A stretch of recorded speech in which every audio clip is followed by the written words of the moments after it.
menyerang. Jadi, sebelum kami mulai nih, perkenalan dulu. Aku Chelsea. Kirian, aku ditemani sama kawanku yaitu Renisa. Hari ini kami berdua di sini ingin membahas sebuah isu yang sangat penting dan sangat menyentuh hati banyak orang, yakni yaitu kasus pelanggaran hak perempuan yang terjadi baru-baru ini di Padang Pariaman. Nah, sebelum itu nih, kami bakal undang dua narasumber kami untuk ikut memberitakan berita ini, yakni adalah Rio dan Ray. Silakan.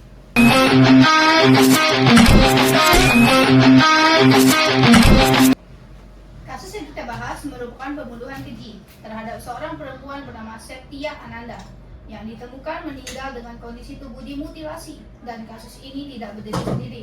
Tersangka berinisial SJ yang diduga tidak hanya membunuh Nanda, tapi juga dua perempuan lainnya pada awal 2024. Hal ini membuat kita sadar bahwa kekerasan seperti ini bisa terjadi berulang jika tidak ditangani dengan serius. Orang tua korban pun meminta hukuman yang setimpal.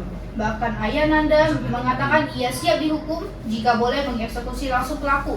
Hal itu menunjukkan betapa hancurnya hati keluarga korban. Untuk membahas lebih dalam, hari ini kita ditemani oleh dua narasumber kita, yaitu Rio dan Ray. Kita mulai dari Rio dulu. Menurut kamu, Rio, apa yang membuat kasus ini tuh mendapat perhatian publik yang sangat besar? Kalau menurut saya sendiri, hal yang membuat kasus ini mendapatkan perhatian besar dari publik adalah motif dibalik terjadinya pembunuhan ini. Motif terjadinya pembunuhan ini biasa dikenal dengan femisida. Nah, mungkin teman-teman masih belum familiar ya istilah femisida karena memang jarang didengar dan jarang digunakan. Apa sih femisida itu?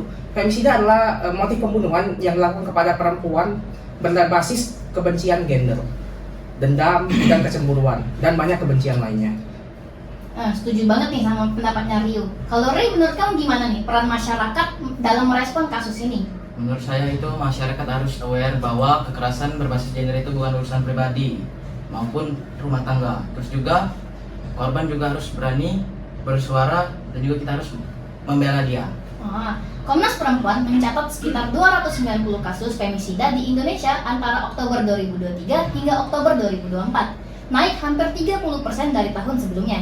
Ini menandakan masalah yang serius. Dan sampai sekarang pun, hukum kita belum punya aturan spesifik yang memberi pemberatan hukuman untuk femisida. Padahal ini jelas berbeda dari pembunuhan biasa karena ada relasi kuasa dan kebencian terhadap perempuan. Harapan kita semua nih yang ada di sini, kasus seperti ini bisa membuka mata pemerintah untuk memperkuat perlindungan hukum bagi perempuan. Karena setiap perempuan berhak untuk hidup dengan aman dan bebas dari kekerasan. Dan kita sebagai masyarakat juga harus mengambil peran dan tidak diam ketika melihat tanda-tanda kekerasan. Kita juga harus membantu keluarga dengan cara berdoa agar keluarga ditabahkan atas kehilangan yang mereka alami. Terima kasih atas Rio dan juga Ray yang telah hadir, dan terima kasih untuk para pendengar yang terus peduli. Sampai jumpa di episode berikutnya. Tetap bersuara karena keadilan butuh kesuaraan. Butuh didengar.